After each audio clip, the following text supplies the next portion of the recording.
वर्णन किया कि किधर मस्तिष्क हो, किधर आपके पाम हो, ये एक एक दिशा का वर्णन किया, उसको सुन लीजिए।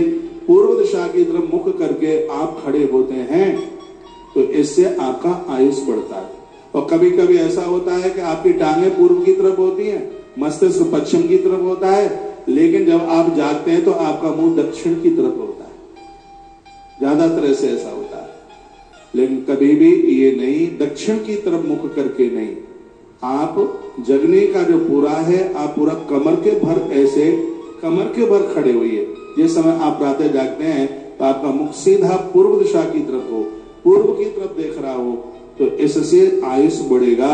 ऐसा सूत शौनक ऋषियों को बोल रहे हैं। और कौन? श्री नंदी जी महाराज कार्तिकेय जी को ये कथा सुना रहे हैं। भगवान शंकर ने ये कथा परम्बा को भी सुनाई है, भगवान महादेव ने ये कथा नंदी को भी सुनाई है, और यही कथा निमिष की धरती पर सूत शौनक ऋषियों के बीच में चली है। और यही कथा सनत कुमारों ने भगवान व्यास को सुनाई है, और वही कथा इंद्रप्रस्थ की धरती पर हम आपको सुना रहे हैं। यहाँ कई जगह से होता है, ताली तो बजाना ही मत, आपको नजर लग जाएगी बिल्कुल। तो कही गई है, कहा गया है कि आप प्रातः जागते हैं तो पूर्व दिशा की तरफ मुंह करके धर्मार्थश तत्क्लेशनाशाय नवेमेंचा आयुर्देश समरणम पापम भाग्यम तथैव च। एक बार ये आप लिख भी सकते हैं, पूर्व में मुख करके उठने से आयु बढ़ेगी। अग्नि कोण की तरफ मुख करके यदि आप खड़े होंगे तो घर में झगड़े हो जाएंगे। घर में कलह होता है, बाप बेटे में लड़ाई होगी, सास बहू में भी झगड़ा हो सकता है, बेटा माँ में भी झगड़ा हो सकता है।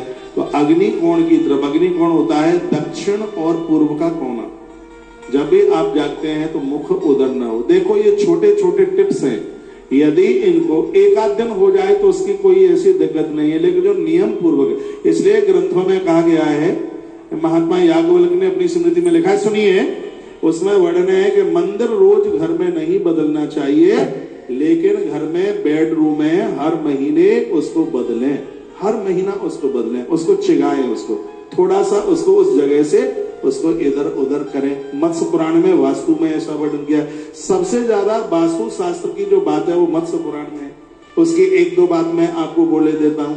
यदि किसी के घर का फौजी है और अपनी ड्यूटी से रात के समय में घर में प्रवेश कर रहा है, रात में आ रहा है, तो फौजी व्यक्ति, सैनिक व्यक्ति रात्रि के समय में घर में प्रवेश न करे।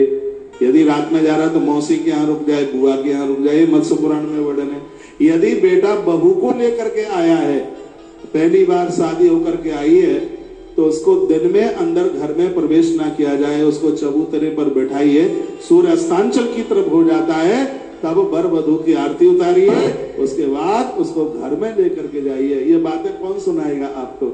ये बातें हमारे ग्रंथों में वर्णित की गई है। जब तक चौखट किवाड़ खिड़कियां न लग जाए तब तक नए घर में प्रवेश न करें। नहीं तो बाथरूमों पर पर्दा डले रहते हैं नए घर में एंट्री करते समय।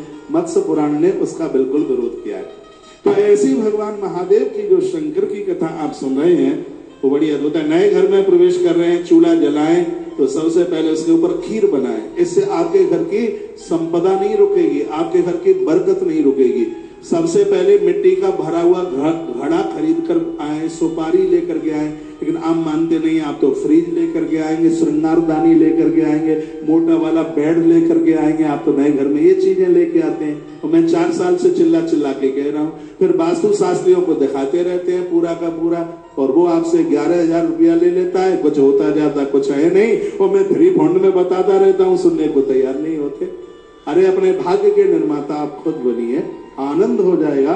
एक बार जयकारा लगाइए, बोल बांके बिहारी लाल की जय हो। दूसरा जयकारा लगाइए, बोले शंकर भगवान की जय हो। ये बात लिखने के लायक है। और बात क्या है? बात यह है कि पूर्व की तरफ खड़े होते हैं तो उम्र बढ़ेगी, अग्नि कोण की तरफ मुंह करके आप सोते हैं तो इससे परिवार में द्वेष हो जाएगा। और दक्षिण की तरफ मुंह करके सोते हैं तो मौत भी हो जाए तो आश्चर्य मत मानिए। जो दक्षिण की तरफ मुंह करके सोएंगे उनके हार्ट वीक होगा, हार्ट के ऊपर बहुत ज्यादा प्रभाव हो जाएगा, उसका हार्ट कमजोर हो जाएगा। ये पूरा देश मुझे सुन पा रहा है। इस समय दुनिया के पौने 200 देशों के लोग मुझे सुन रहे हैं। मैं प्रार्थना पूर्वक निवेदन करना चाहूंगा यदि आप इन शास्त्रों को आप मानते हैं तो भूल करके भी दक्षिण की तरफ मुंह करके ना सोएं। दक्षिण की दिशा की तरफ मुंह करके सोने से रक्तचाप बढ़ता है, ब्लड प्रेशर बढ़ता है। और भगवान शंकर नंदी को कथा सुनाते हैं, जो रोजाना दक्षिण की तरफ मुख करके सोते हैं, यदि उनकी मृत्यु भी हो जाए तो आश्चर्य मत मानना, मरणम पापम भाग्यम तथैव च। दक्षिण दिशा की तरफ मुख करने से आयुहीन होती है, आयु खत्म होती है। इसलिए दक्षिण दिशा की तरफ मुख करके सोना यह बिल्कुल भी ठीक नहीं है।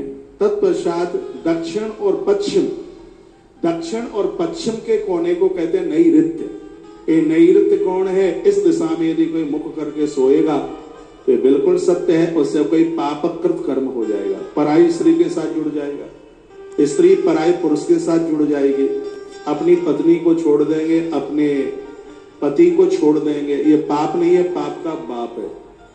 और इन अपराधों से बचने के लिए हमें अपनी जीवन शैली बदलनी पड़ेगी। ये सब अंधविश्वास नहीं है, ये हमारे महापुरुषों का अनुभव। ये तो स्वयं महादेव बोल रहे हैं, जो मैं आपको सुना रहा हूं ये वाणी तो महादेव की है, ये तो शंकर बोले हैं। जो शिव पुराण में जो सदाचार का वर्णन है, भगवान शंकर की आवाज है, ये भगवान भोलेनाथ बोल रहे। मैं तो उनका बताया हुआ आपको निवेदन कर रहा हूं, इसमें हमारा बिल्कुल कुछ भी नहीं है। यदि मैं गलत बोल रहा हूं तो मेरी बात को कोई काट के बताए। यहाँ तो हर बात बिल्कुल प्रमाण के साथ में है। भगवान शिव कहते हैं, हे नंदी, तुम्हारे माध्यम से मैं पूरे सृष्टि के अपने बेटा बेटियों को बताना चाहता हूं कि वह नैऋत्य कोण की तरफ मुंह करके न सोएं, यानी दक्षिण और पश्चिम के कोने में मुख करके न सोएं। इससे उनसे पापकृत कर्म हो जाएगा, जिससे जीवन कलंकित हो जाएगा, खानदान कलंकित हो जाएगा, परिवार कलंकित हो जाएगा। इसलिए नैऋत्य कोण में मुख करके सोने से उन्हें बचना चाहिए, ऐसा वर्णन किया गया है।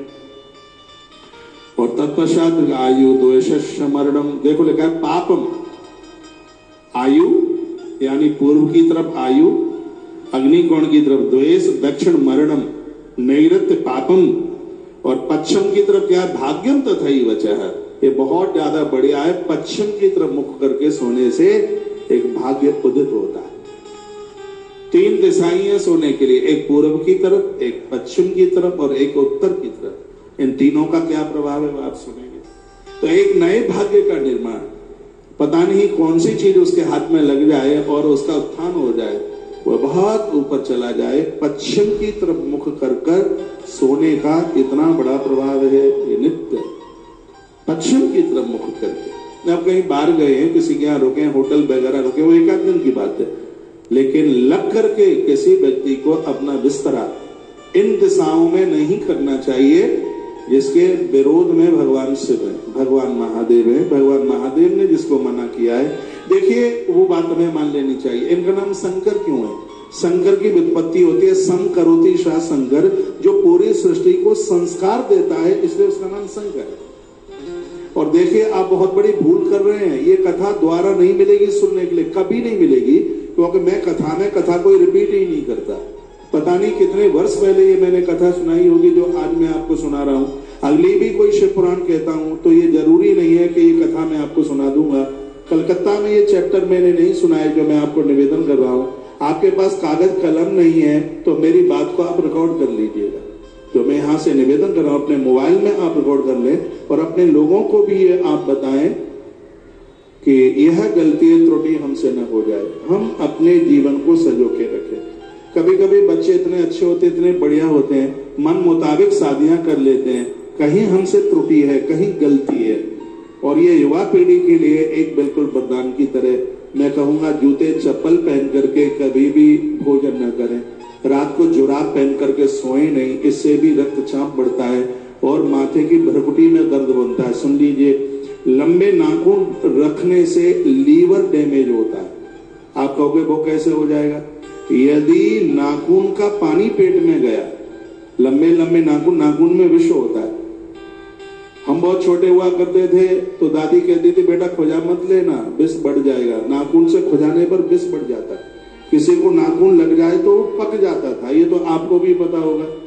नाखून का पानी पेट में गया, नाखून लंबे लंबे नाखून, उससे तुमने आटा गूंथा और वो रोटियां पेट में गई, उससे जॉइंटिस की बीमारी होगी जिसको पीलिया कहते हैं। और 1,00,000% डॉक्टर लोग भी बोलते हैं जिसको जॉइंटिस हुआ है, पीलिया हुआ है, उसका अटैक उसके लीवर पर जरूर होता है। और जिसका लीवर किडनी ही बस्ट हो जाए तो उसकी जिंदगी में बचा गया है। बाल कुछ बढ़ाने के लिए उनको तो आपने कटाना शुरू कर दिया है, और नाखून काटने के लिए उनको बढ़ाना शुरू कर दिया है। तो ऐसे शूर्पणखा के कल्चर में जीने की जरूरत नहीं है। शूर्पणखा लंका की थी, भारत की नहीं। भारत की तो हमारी माता जानकी है, तो हमें तो माता जानकी के कल्चर में जिंदगी जीने की आवश्यकता